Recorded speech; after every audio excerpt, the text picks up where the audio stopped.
Folks, we're not going to make you wait, and we're not going to lead you on. Pretty good. Wow, that was good timing, Doug. That was impressive. This is the Gazette Radio Hour with Doug and John. The Gazette Digest version, or what? The Radio Digest version of the Santa Clarita Gazette. I should probably write this down. And then you blew it. And write this down. On Santa Clarita's hometown station, AM-1220 KHTS. John, we've talked about politics, immigration, this Twitter scandal. I need a distraction. I wonder if Hans, if our Mr. Sports has posted pictures of himself on the internet. Don't blow his cover. Mr. Sports? Uh-oh, Peter? Mr. Sports? Going once? I'm here. Can you hear me? Oh, yeah, there you are. We were asking you whether you posted pictures on a Twitter page before, Mr. Sports. Not of those caliber. Thank goodness. So, let's see. Let's recap a little bit. World Cup's over. Baseball is dragging on. I think the key word there is dragging on. I disagree with both of you. I mean, if it's the Dodgers, I don't sit and watch the game, but the game's always on, whether it's the radio and the TV in the background. I'm always doing something. You're listening to the games on KHTS AM-1220 Santa Clarita. And I have the sound turned down on the TV. Right. Yeah. But to me, if you're a Dodger fan or if you're a fan of any team, I agree it's not like the NFL where every game is interesting, but your team, it's fascinating, I find it. And I look forward to every game because there's tension and drama and the competitiveness. So don't tell me it drags on. I disagree. A lot of people agree with me, and they disagree with you two fools. Do you want to know what it is? I can somewhat say the same for the NBA, but it's over a span of about 6 months or 5 months. Okay, but time out. I'm arguing with you. Can you tell? Just a little. Yeah. I'm a big Phoenix Suns fan, okay? Welcome back, Hans. Welcome back, Mr. Sports. They're not always on the TV, but when they're on, it's so great. I'll watch every game of it. And I'll put the radio coverage on the internet. If it's your team and you're really into that team. I've already got my Baltimore Orioles World Series tickets. Okay, now I'm done. I'm done. For this 2036. For this year. Oh! Yeah, is that the year that the Eagles actually win the Super Bowl too, Mr. Sports? Uh-oh. No, because we'll have 3 by then. Yeah, right. You're going to go visit the Redskins. Not 1, not 2, not 3, and not 4. Yeah. 0. All right, I think we've been a little rude. All right, so let's talk a little bit about the decision part 2. What's that? Okay. I love what LeBron did. Oh. It sounds like someone disagrees. It's much. Do you leave a super team to go try to create another super team just because it's your hometown? But but John, Gons, excuse me a second. I think you missed the point, and he said it. This was not about basketball. Exactly. It was about going back to his hometown and his roots. So great, Kevin Durant, who's originally from wait for it, Washington D.C., is going to go home and join the Wizards, right? Yes, because actually the Washington Wizards just signed Kevin Durant's head coach in high school as an assistant coach. Yeah, you don't think that was planned? That was absolutely planned, obviously. So the Lakers need to find somebody to take Kobe, I think. And we need to find, let's see, Russell Westbrook's from UCLA. Would he want to come back home? By the end of the year, or by the end of his career, let's just say Kobe ends up in Philly. Yeah, there you go. I think you should be required to draft a player from your hometown. Now, I asked our co-host last week, because I'm not a Laker fan, but is it true you have no coach and only like 5 players on the roster? More or less. Yeah, they've been adding players the past couple days. Okay, and the preseason practice starts in just a few months? Yes. Wouldn't you think you'd be a little more urgency, pragmatic, try to get things going here? Or is it just me? It's just me. I would agree with you, but at the same time, in this particular case, I think because they're rebuilding, their superstar, I should say mega superstar, maybe only has a year or 2 left. Who can't stay healthy. Who can't stay healthy, exactly. Right. But he still has a large say in what they want and what he wants them to do.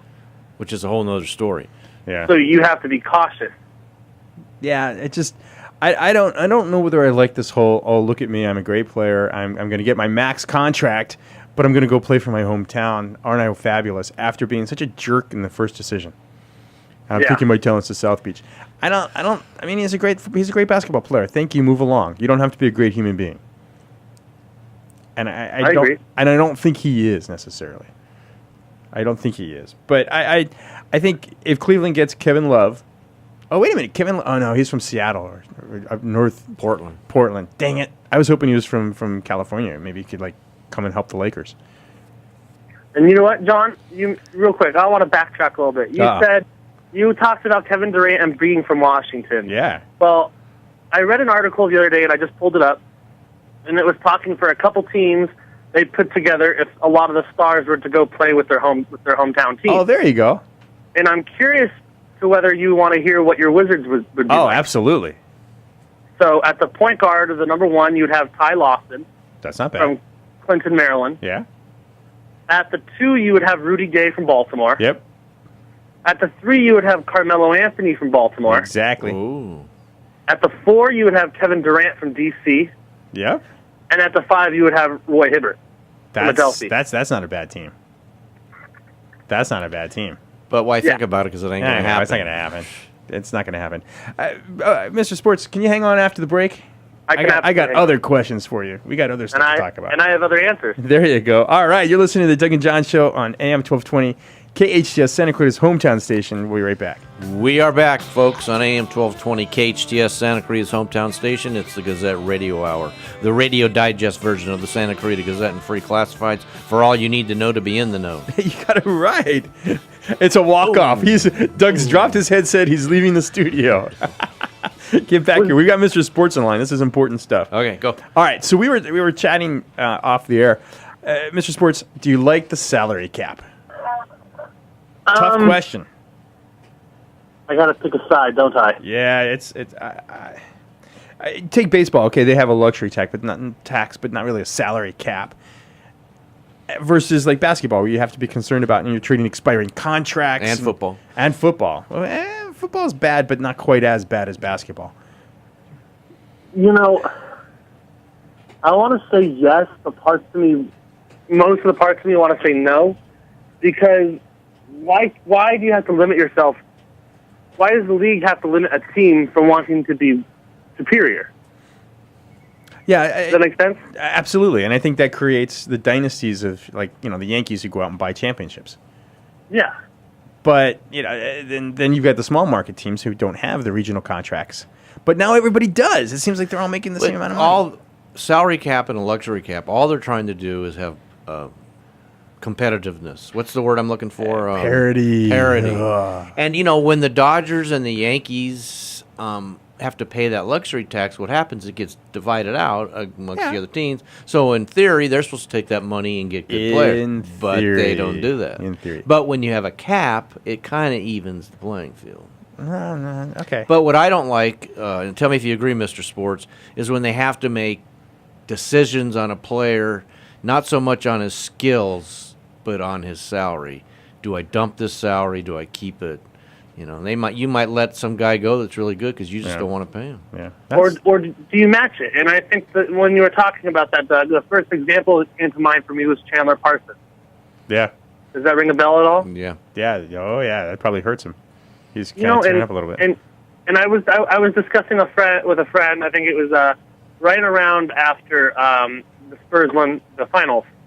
I was talking about them, and no hate towards the Rockets, but I think I told them the Rockets were going to make some dumb moves just to acquire a big name or a big superstar, or maybe two, as reported earlier when teams were trying to match up Carmelo and LeBron or Bosh and so on. Yeah.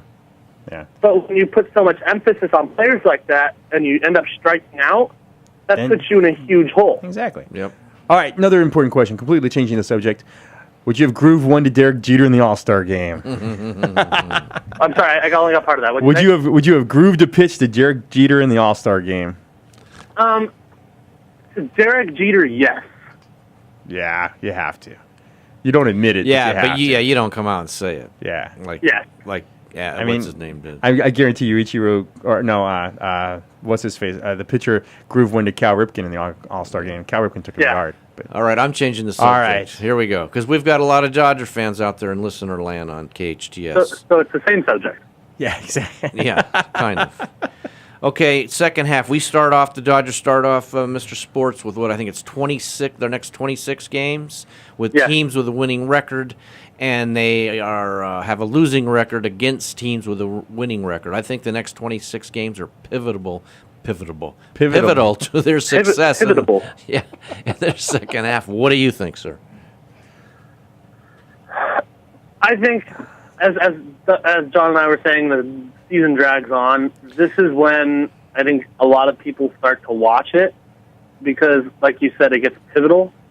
But I think as teams start making moves before the trade deadline and they start to round out their rotation and get some quality players, I think it puts a lot of teams in a good position to succeed.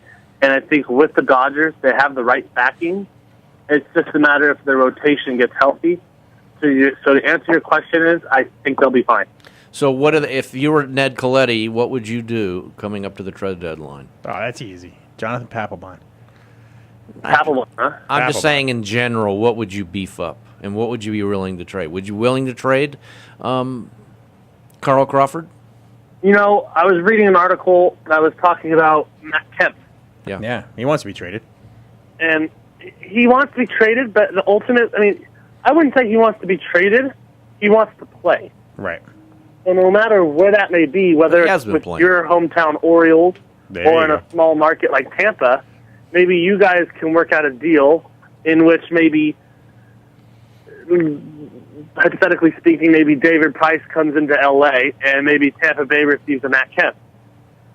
Or maybe Carl Crawford somehow returns into a Rays jersey. There you go. There's a lot of cool trades coming up, I think, in baseball. The pieces are there. I think there's pieces. There are a lot of unusual suspects this year that I agree. that are going to want to upgrade and take their shot. And at the same time, John, I want to add, I think there's going to be a lot of victims. Yeah, oh, absolutely. I think there's going to be some people who make some grave mistakes. Explain to the listeners what you mean by victims. I think there's going to be a lot of players who are just going to be they're playing great, or I'm not going to say all-star caliber players, but they're your average starter. They're players that play a certain role on teams that could just be involved as a plug-in player for a blockbuster deal. Right. Gotcha. Yeah, I think you're absolutely right. I think you're absolutely right. Mr. Sports, it's been fun. It's been great to be back. I know, man. Yeah, where you been? We got to start talking about where you been, where you going. That's going to be important. When the NFL training camp's open, Mr. Sports? End of this month, and the beginning of August. So, like in a week? Rookies are going to report soon. The Hall of Fame game is usually the first weekend in August. Yep. It could be time for some football. I'm just going to tell you right now, the Cardinals are winning the Western Division of the NFC, right? Sorry? Right? Did I hear that correctly? Right? Yeah, that's funny. And then he's going to tell us that. Should I take the Rams? Yeah, there you go. Before we go, I want to give John one assignment, and maybe we could talk about it for fun when we get back next week. Oh, okay. I got homework? Hurry.